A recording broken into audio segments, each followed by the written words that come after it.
Alright, we're back. Finally. Official video. Return. English. I can't speak English. Truly. Totally. Alright, yeah, but we're going to be taking a look at Studio Series Galvatron and the Legacy United or Evolution. I think United Bludgeon. I don't know. Legacy Bludgeon. Basically a Tarn, repaint, and additional accessory.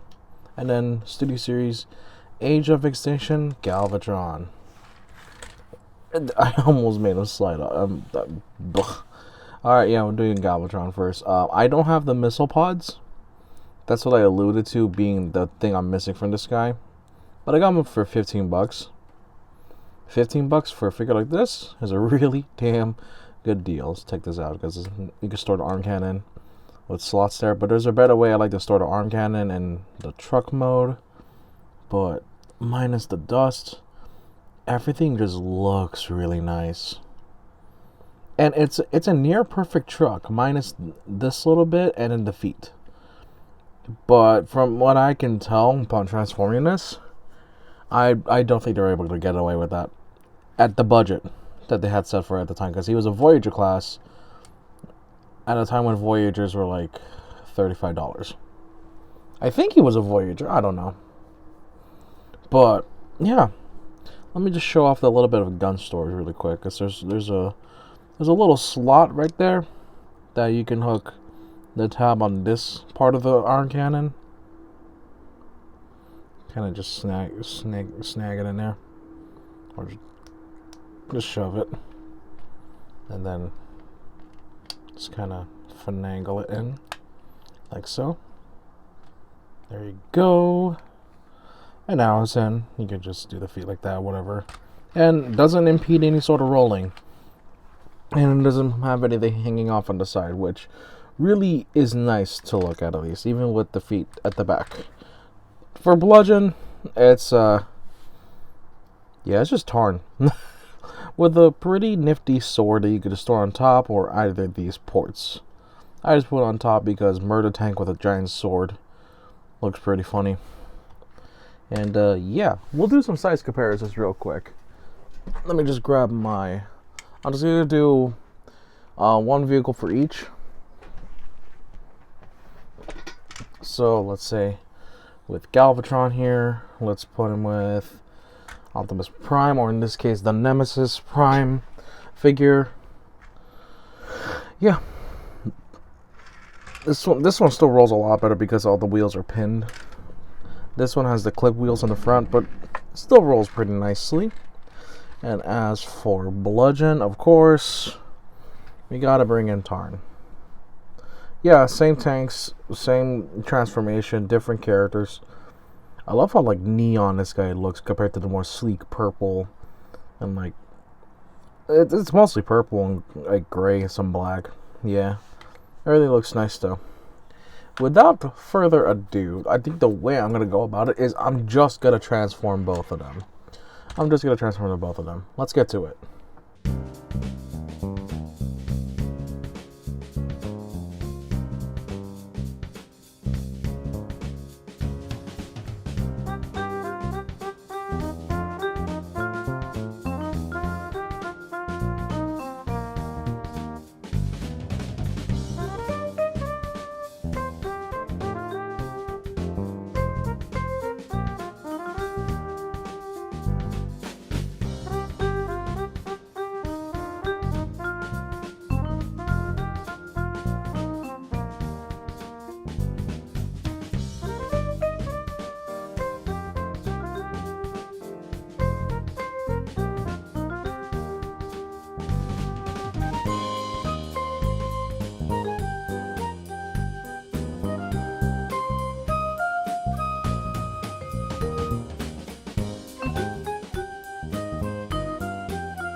Alright, and here we have the both of them in their robot modes. I might have fumbled their transformation. I was trying to do everything solely from memory. Luckily for him, because I mess with Tarn a lot, he's easier to figure out. Galvatron is a whole unique beast, and I think we will start with Galvatron. Yeah, they managed to capture mostly how you look like with the budget that they had in mind. Well, not they had in mind, but the budget they had to work with. And despite some minor waffling here on the underarms, or not the underarms, the underside of the arms, it's basically really good for a Voyager scale mainline studio series Galvatron from Age of Extinction, which has just basically a Lego transformation where it just the thing is just Legos, but not nearly as cool. From that, they were able to pull off something like this, and that's fantastic. And they even got the hole in the chest, which is bar none just impressive. I don't normally go for Bayverse figures, but I have made some exceptions this year, clearly, and $15. You know, I'm not gonna complain about it. Detailing on what you can see here, the minimal paint. What's there is really good. Detailing is really nice. See all the cables, even the chest area, even on the back, which you can kind of see a bit of the truck, but they still, you know, bothered to make this backside so that it's in continuity with the figure. Overall, I think it's fantastic. Articulation, though, head is on a ball joint, though, because of the head design. It's really tough. You can make it go 360, but I'm kind of worried about the chin. Because the chin has a little bit of paint, I'm worried about that coming off. Also, let's take a moment to look at his eyes. Beady red, evil looking. I like it. Arms can go 360 at the shoulder. Double elbow. You got bicep rotation. No wrist swivel because of the way his arm transforms. You have a really nice waist swivel, though. You got a thigh swivel, legs go out that far. Oh, yeah, you also have an ab crunch. You know, I know you're supposed to, like, lock it in pretty much, but I kind of don't like it to lock in. So I'll purposefully just leave it unlocked and just, you get ab crunch with that. And it's not useless, too, so cool. Allows you to make some good dynamic poses. Can go back about yay far. Of course, you can do not the full splits, but a good amount. You got knee joint, not double, just because the way this guy transforms is kind of weird. And you have ankle tilt. You have a little bit up and down.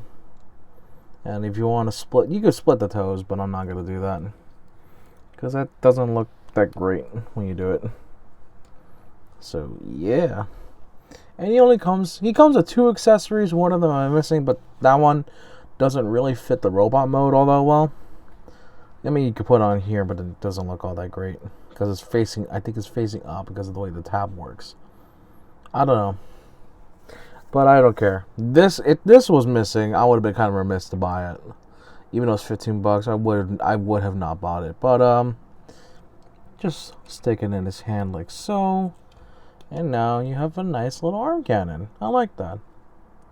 Not blast effect compatible, unfortunately. But that's just kind of how that works. Now, let's take a look at Bludgeon. Which means I gotta move you out of the way. But yeah. I don't know the origins of Bludgeon on that much. I know he's from a comic. I could be wrong though. I'm assuming he's from a comic. But he has this like deathly, like almost skull looking expression, or not expression, face, and then I guess it's kind of samurai-esque because you take the arm cannons here. And yeah, these function as normal arm cannons, and the ones here too. They're all blast effect compatible. Let me grab some, or can I? Can I actually grab? I believe I can. I hope I can. I'm hoping. I'm believing. Hoping and believing, and yes, I got him. My little Tupperware of blast effects. Let's just use Fat Boy here. If you have the 5mm ports, yeah, they connect. That looks so wrong. You can honestly just put these on here for all I care. Not gonna stick them on fully, but you kind of get the idea. Bang, bang, bang. And of course, you can also stick them onto here. Like so. Hellfire, yeah. Cool. That's all for blast effects, really. Because this guy, as much as he is a Tarn retool and he does support arm cannons, I don't think he looks good with arm cannons. I don't know, we'll just turn this around because I forgot to do that. And then put it right around here. Now it's on his back, because I could care less. And we gotta give him his sword. This is what's unique about him. Samurai looking guy, got a katana and all that fun jazz. He can chop, hack, and slash. You can sort of pose him quick drawing, doing the whole Virgil thing. But yeah, his articulation, same deal.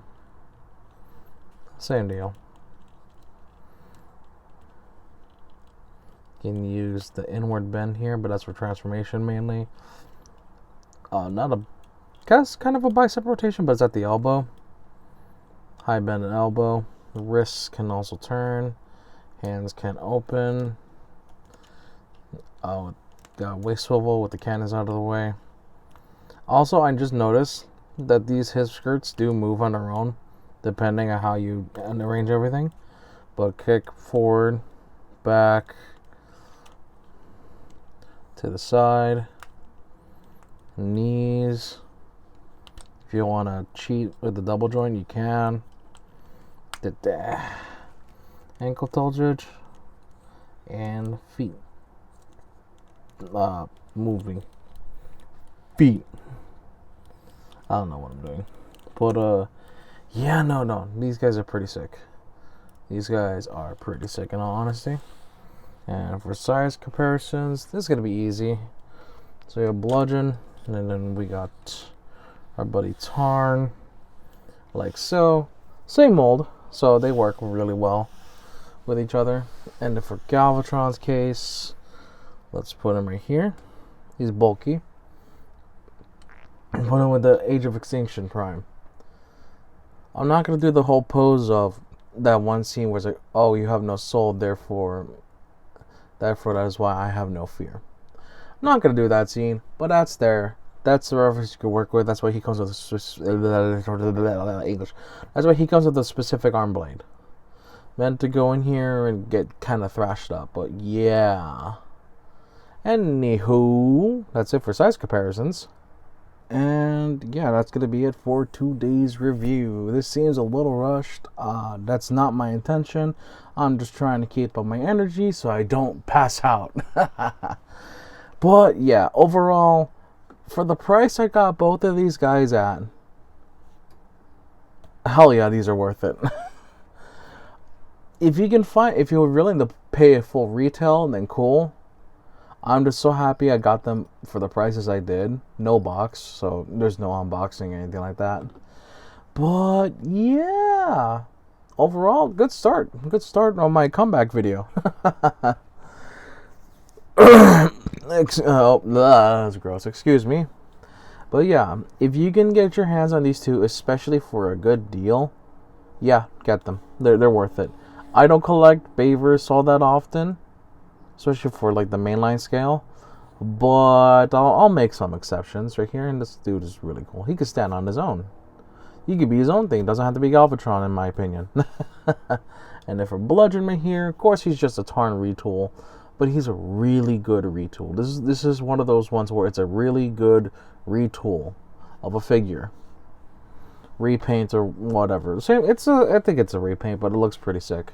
And he's got enough articulation to do the sword posings, or pull off any sword poses you want. I can't English. And then you can use that cheating app crunch, which I kind of did here. It works really well. He's very posable. He's also very cool to use. And yeah, I think that's going to be it for today's video. If you like what you saw in this video, you can subscribe, hit that like button, comment down below what you like about these figures or what you dislike about these figures. I am open to those kinds of discussions. I like these figures personally. That's just my opinion, and I'm only speaking from my opinion and mine alone. I cannot speak for anyone's opinion. But yeah, if you enjoyed these figures and you enjoyed the video, do let me know by hitting the like button and subscribing if you want. But also comment down below. What do you like about these guys? What you don't like? All that fun stuff. Anyways, this has been Goji69, or I'm just gonna say Goji, whatever we go with. I don't know anymore. I think this series was called Goji Reviews or something. I'm gonna keep that title. It just hits different now. It just like it sounded cringy at first, but I think it's sticking up. I think it's warming up to me. I used to find it cringeworthy after a while, but yeah, we're gonna stick with it. This has been Goji Reviews. Thank you guys so much for watching. Like, comment, subscribe, yada yada. YouTube, garbage shark, and whatnot. Yeah. And I'll see you guys in the next video, which, if you haven't heard from the shorts, I'm just going to say it now. 10 a.m. PST on Tuesdays will be shorts. Well, a short, just one. And then 10 a.m. PST Thursdays will be the full videos. Like not full thing, but like just the actual reviews. If that makes sense to any of you. Shorts will be like either just me talking or me trying to pose the figure some ways, kind of give a little preview, even if there's an alt mode, or like if I have to unbox. I think the unboxings I can keep it to the shorts, make it quick, and then the actual review video will just be me talking about the figure and how things are going. Yeah, without further ado, now we shall end the video. Thank you guys for watching.